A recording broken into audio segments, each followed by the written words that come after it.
first of all, how do you write a book? Well, my book research started with one question, was who was my mother and father? As I looked at the pictures on the walls, photo albums that my grandmother Juanita had passed down to me, everything given to me by other family members over the years, I kept tucked away for quite some time. For those memories and for the past memories and denial of abandonment and abuse continued to haunt me for a decade. And over the years, I gathered just pieces of my family history. The original divorce decree of Ahmed and Mariam, which I hold in my possession. You can find that online. My mother originally, her original adoption papers, I also have. Articles found nationwide from Jet Magazine to the Chicago Tribune, Indiana, due to Ahmed being famous. Still to this day, I don't know if you guys know that, but he still is performing.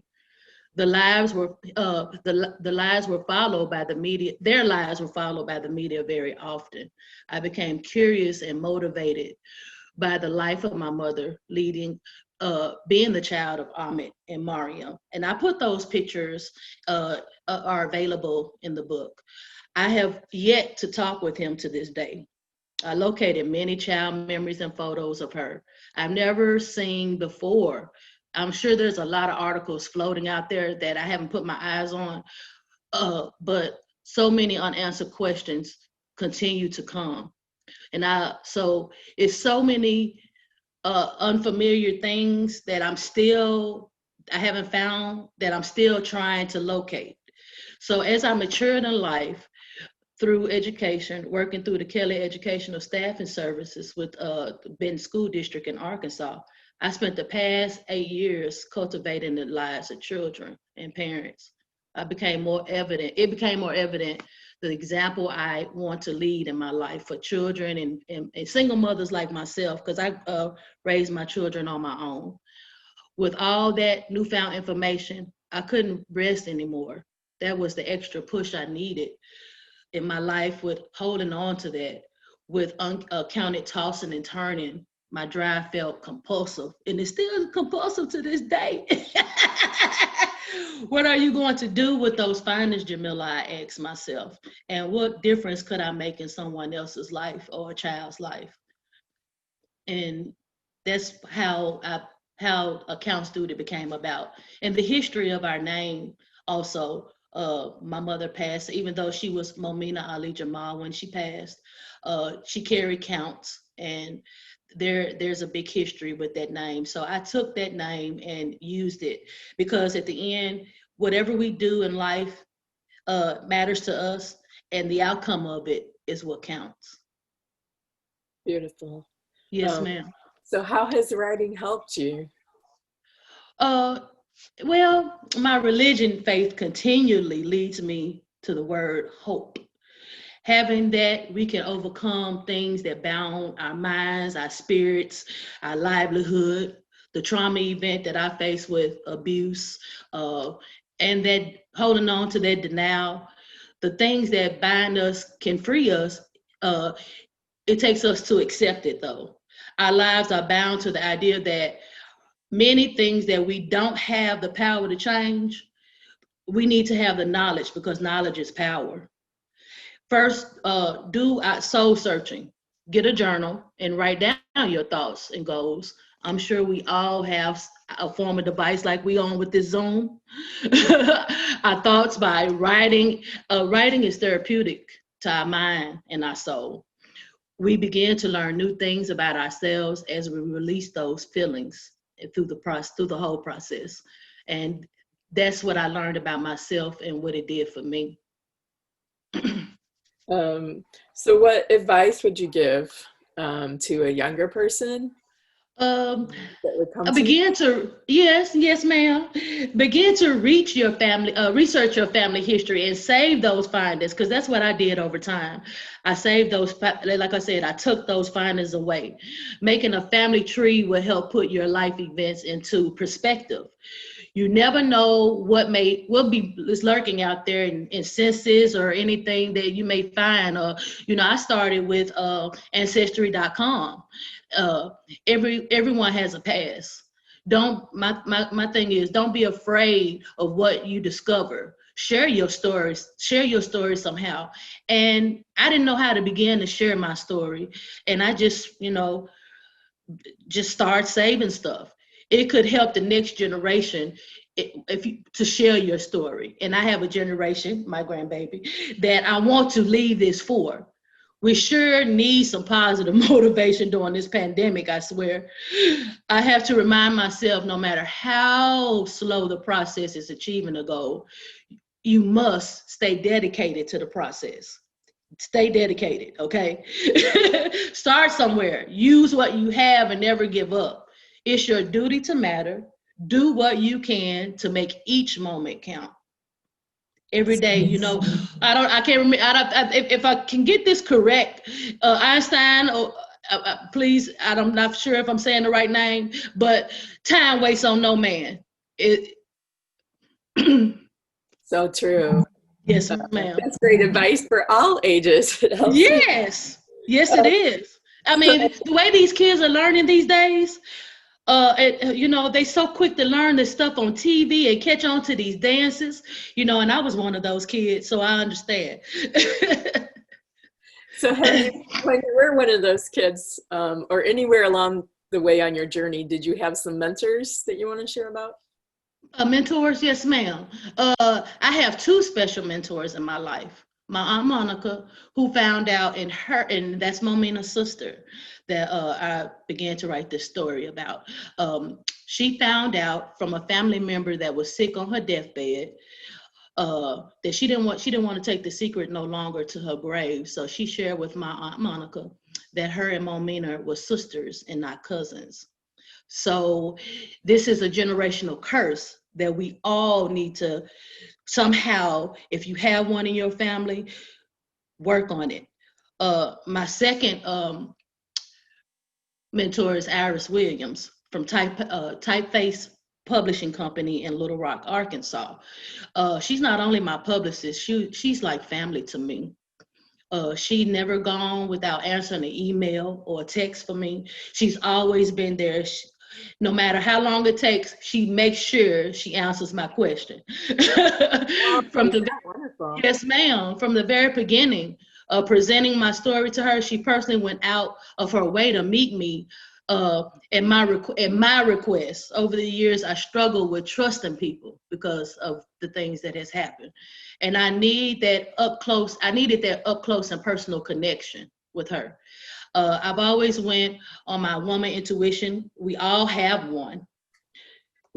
So I knew right away that my story was in good hands. And what was her name again?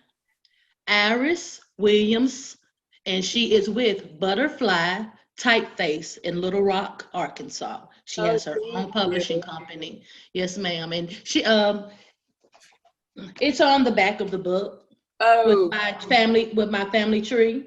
Thank you. And yes, this is her logo, so you can look that up. Anybody that would like to, that's trying to work on a book that needs somebody. She has published books nationwide, and she also has a lot of books out there of her own.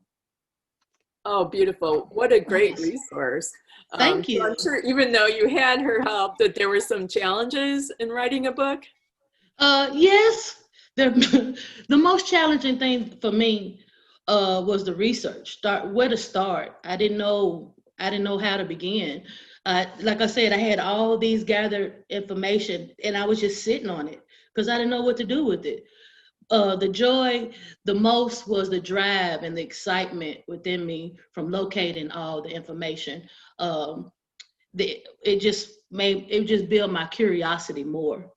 Leaving behind the family trees and the legacies within my generation. Like I said, I have a granddaughter, so I felt like climbing a mountain at the top and shouting of joy, because I felt so good that I was discovering who she was and finding photos and her childhood memories. So it was just a release. Because now this story can always be passed down from Yes, generation to generation. yes, It's not ma'am. lost. It gave me peace, forgiveness, finding freedom of emotion and bondage. This was the most rewarding thing for me. So those are the positive sides of. Yes, ma'am, and it's grown me even as an individual. You know, um, as a substitute teacher in the classroom, you know, Black History Month, Emmett Till always shows up. Oh yeah. I was able to share my story a lot in the classroom. That helped to mature me as an individual working with my children, you know, and I also learned, no, don't do that because you're going to make me shed a tear. And I am trying to stay strong. Yes, ma'am. So as I said, those children, you know, they gave me the strength. And every day I was happy to roll over and see my teachers and my kids, and you know, because they gave me joy. They opened me with welcome arms, you know. So I felt good about that, and I miss them in my transition. Yeah. Yeah. So all the rest of us, how can writing help us? I know I've been wanting to get back to my journaling every morning. Yes, ma'am. There are, like I said, there are different stages of finding oneself. Writing is known to be psychological trauma, it heal old wounds and improve your mood. You know, we don't realize that when you not feeling well or when you holding on to that, uh, I didn't realize that something showed in me in my personality. You know, because in the back of my mind, it was still there. It was still, you know, even when I was doing my research in the library with my kids. Her name is Alyssa, a Saline County LibraryL. I'm going to go ahead and introduce that to you. Her and Jennifer, and I put them as acknowledgement in my book because they found things for me located in the library system that I didn't know existed. So along the way, they were also mentors. My girls and I would go to the library and use that time.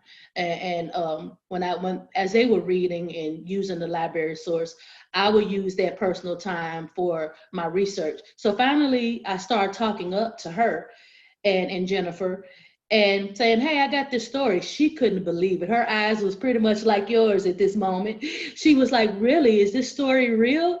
And then, you know, when you get to digging, I could also see the excitement in her eyes.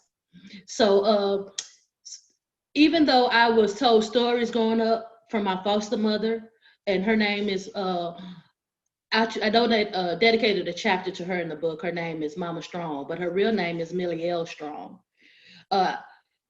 My held on memory stayed with me. I learned things about myself and my mother.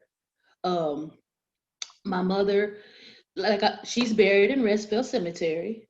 Yes, with Muddy Waters and all the many musicians. That's because of Ahmet and him being in the media and being famous and known. Him and the family was followed very often by the media. So that's where she wound up being buried. But I went to visit her grave the first time ever since she was murdered in 1979, and I witnessed that. I watched my mother get choked by a phone cord and murdered in front of me. I never visit her grave since she's been gone. And 2018 was the first time that I physically went to visit her grave. And I discovered fact that she doesn't have a headstone. That bothers me. In her memory book, the memory book was passed down to me from family, and that's where I began to discover all this information about her. And my sister, Erica Gordon Taylor, who was the director of the Emmett Till Mobley Foundation, we lost her this year. She's buried over in Barrel Oak Cemetery. My uncle, and this is why another reason why I use the word counts in my book. He was before his retirement. He was the creative director of Coyle, Counts, Ford, and Sheeny Advertising. He wrote the Ballad of the Band in the Bulls Go Go Chicago, which was performed by three guys. on the Oprah Winfrey Show back in 1991. You can find that on YouTube. Yes, that is Yeah. so fun. Yes, ma'am. So at the age of 18, I'm the oldest, I'm the baby girl, excuse me. Aw. I'm the baby girl of all my siblings. So at the age of 18, I was 18, my Erica was 4 years older than me. We both was looking for each other, I guess. But Aw. she found me, and that's how we connected. I didn't connect with my sister until I was 18 years old.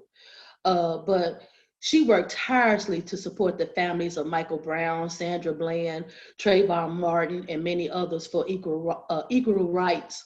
Her Facebook caption says it all, the best about her. She's a legacy keeper, a survivor, social activist, and she was a kidney warrior. So she leaves behind a legacy of her own, and I have been given permission by her mother, Ali, that I can share that, if I needed to, because I introduced my sisters. I mentioned my sister, I mentioned my uncle at the beginning of my book when I talk about where I come from.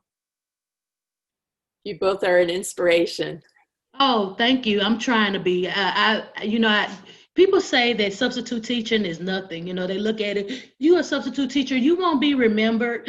What do you mean? These young people don't understand that if you're in the classroom, a child is going to remember. If you say something negative to them, they're going to remember that. I don't care what position you hold. My parents were teachers, and they always said that substitute teaching was the hardest job because the kids will challenge you with everything they've got. And I was blessed to have a good location in that community, small, and each school, I built those relationships with the parents and the teachers and the principals and even the superintendents, because some of the teacher, I was there for 8 years going on 9. And, so I watched principals grow into assistant principals, grow into principals, grow into assistant superintendents. And I just built those relationships, and they kept calling me. I became family. And that's something that I would never forget because it helped mature me too as well. Oh, beautiful. Because it's all about relationships in the end, isn't it? Yes, ma'am, it is. It Do really you is. want to tell us about your daughter's grandbaby before we close? Oh yes, my oldest daughter, her Brienne Morris. Don't mind saying her name because I also put that in the book in Jericho Morris. But my oldest daughter, my grandbaby, her name is Ella, and she's also named after my mother, Briella Momina. So that's her middle name and counts. And this is another. She was another drive to watch her come into this world. Hey, Jamilla, you got to do something with this story. It's a must. So many people are sharing their story, and so many people have stories to tell. And they just showed another incident on Facebook or Instagram. I don't know if you're on there, but where this guy was lynched. They found him hanging, and that's something else that my sister's family, they came with the lynching bill. It was finally passed after 65 years, and we are still going through that. And it's sad that we need to just come together. And so my thing is, people, if you haven't prepared yourself, please vote. It's very important to get your vote in and get your voice heard. And that's what I'm working on, just getting my voice heard and telling my story. And I am so grateful to